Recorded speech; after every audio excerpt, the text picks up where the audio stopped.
The behind the scenes moments are one of my favourite parts of the collection, whether it's journalists hanging out in some back room of school waiting for the Prime Minister to finish giving his speech, or the ones from the members' bar on the last night before they went up to Australian Parliament House.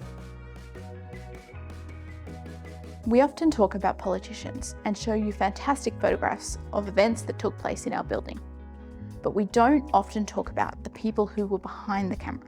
Press gallery photographers give us an insight into the workings of Parliament. These photographs come from the collection of Graeme Thomson, who was known as Bluey. He was a photographer in this building from the early 1970s to 1988. Bluey Thomson was a prominent figure in Australian photojournalism. He captured parliamentarians and dignitaries and the day-to-day life of the press gallery. This year, we've been researching and preserving this collection. We've been taking photos of the photos to preserve the prints in a digital form. One of the challenges we've come across with this collection is that several of the photographs are actually stuck together by their taped captions. In the new year, they'll be having conservation work to stabilise them. In this process, we've found some really fantastic photographs.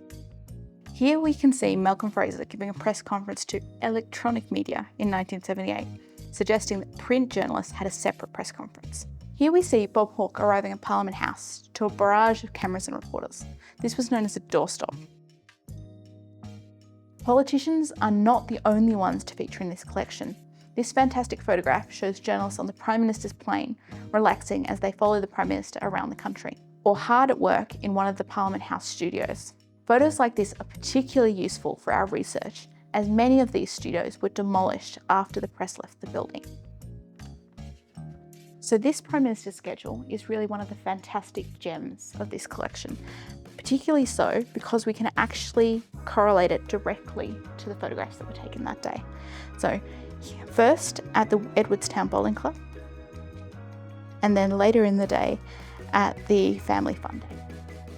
This collection reveals many different aspects of life in Parliament House. That's why the conservation and documentation of this collection is so important.